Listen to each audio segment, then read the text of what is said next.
Upskilling smart skills learning hub में आपका स्वागत है। अपने करियर को अगले स्तर पर ले जाएं। भारत में हर साल लाखों युवा वोकेशनल ट्रेनिंग लेते हैं, पर एक सवाल हमेशा बना रहता है, क्या वे सच में नौकरी के लिए तैयार हैं? जानते हैं, थ्योरी और प्रैक्टिकल के बीच का ये जो फासला है, इसे पाटने के लिए एक नया नियम आया है, ऑन द जॉब ट्रेनिंग। तो चलिए समझते हैं कि ये आखिर है क्या और ये काम कैसे करता है। एक स्किल्ड वर्कर के लिए ये रोज का काम है, मशीनों को समझना, टूल्स का सही तरीके से इस्तेमाल करना। लेकिन ये हुनर सिर्फ क्लासरूम में नहीं सीखा जा सकता। असली चुनौती तो तब आती है जब थ्योरी को फैक्ट्री के शोर और असल दुनिया के दबाव के बीच आजमाना पड़ता है। तो सवाल वही है, किसी को असल में जॉब रेडी क्या चीज बनाती है? सिर्फ एक सर्टिफिकेट या फिर काम का असली अनुभव? भारत की जो नई स्किल पॉलिसी है वो इसी सवाल का जवाब देने की एक बहुत बड़ी कोशिश है। चलिए इस समस्या की जड़ को थोड़ा और समझते हैं। दशकों से भारत की वोकेशनल ट्रेनिंग में एक गैप रहा है, मतलब क्लासरूम में जो सिखाया जाता है और इंडस्ट्री को असल में जिसकी जरूरत है उसके बीच का फासला। और इसका नतीजा ये कि ट्रेनीज के पास डिग्री तो होती है, पर अक्सर प्रैक्टिकल अनुभव की कमी रह जाती है। इस पूरी व्यवस्था के केंद्र में हमेशा से रहे हैं इंडस्ट्रियल ट्रेनिंग इंस्टीट्यूट यानी ITIs। क्राफ्ट्समैन ट्रेनिंग स्कीम के तहत ये संस्थान सालों से ट्रेनीज को ट्रेड स्पेसिफिक स्किल्स सिखाते आए हैं।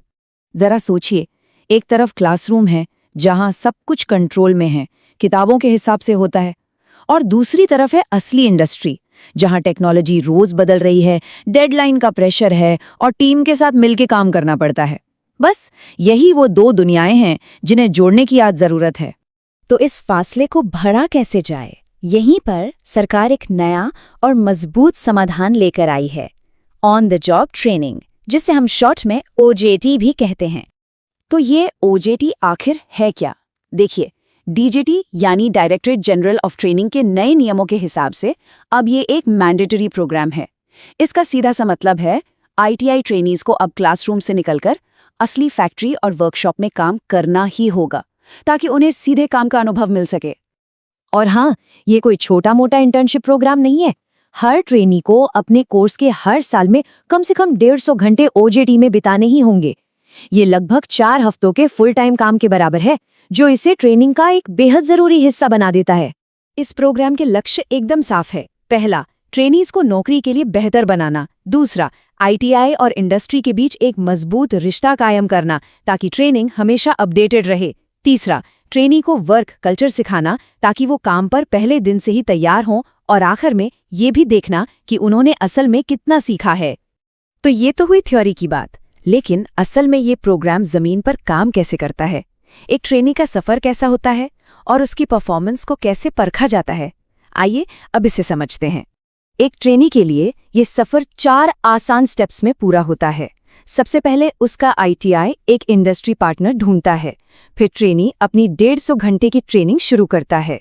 इस दौरान उसके काम पर नजर रखी जाती है और अंत में उसे कंप्लीशन सर्टिफिकेट मिलता है। इस पूरी प्रक्रिया में पारदर्शिता बनाए रखने के लिए हर ट्रेनी को एक लॉगबुक मेंटेन करनी होती है।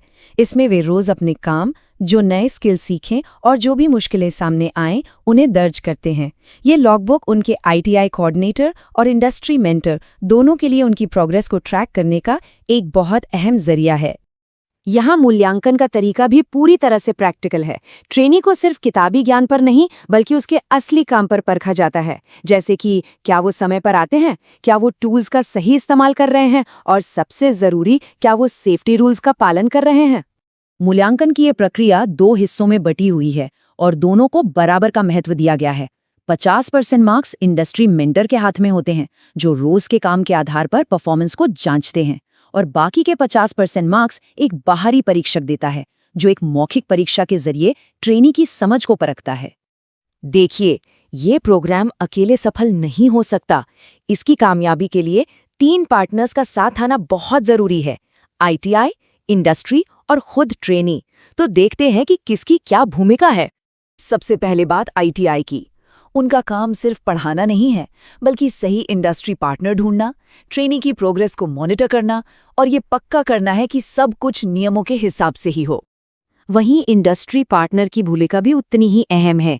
उन्हें एक सेफ माहौल देना होगा, ट्रेनी को गाइड करने के लिए एक अनुभवी मेंटर अपॉइंट करना होगा और सबसे ज़रूरी बात, उन्हें उनके ट्रेड से जुड़ा असली काम देना होगा ताकि वे सही मायने में कुछ सीख सकें। और आखिर में ट्रेनी की अपनी भी जिम्मेदारियां हैं। उन्हें इस मौके को गंभीरता से लेना होगा, प्रोफेशनल तरीके से ट्रेनिंग पूरी करनी होगी, अपनी लॉगबुक मेंटेन करनी होगी और सेफ्टी रूल्स का सख्ती से पालन करना होगा। तो इन सब बदलावों का बड़ा मकसद क्या है? ये नई नीति भारत के स्किल्ड वर्कफोर्स के भविष्य को कैसे आकार दे सकती है? चलिए इसके दूरगामी असर को समझते हैं। ओजेटी का अंतिम लक्ष्य ऐसे पेशेवर तैयार करना है जो पहले दिन से ही पूरे आत्मविश्वास के साथ काम कर सकें, जो सिर्फ ये न जाने कि मल्टीमीटर क्या है, बल्कि ये भी जाने कि उसे एक असली कॉम्प्लेक्स इलेक्ट्रिकल पैनल पर सुरक्षित रूप से इस्तेमाल कैसे करना है। दिशा निर्देशों का ये जो कथन है वो इस पूरी पहल का सार बताता है। ये एक ऐसा सिस्टम बनाने की कोशिश है जहां ट्रेनीज को सीधे रोजगार मिले और इंडस्ट्री को हमेशा एक तैयार वर्कफोर्स मिलती रहे। मतलब ये दोनों के लिए एक विन विन सिचुएशन है। तो सवाल अब ये उठता है, क्या ये हैंड्स ऑन अप्रोच, जहां सीखना और काम करना एक साथ जुड़ जाता है, वाकई भारत की वोकेशनल ट्रेनिंग की तस्वीर हमेशा के लिए बदल सकता है? इसका जवाब तो आने वाला वक्त ही देगा।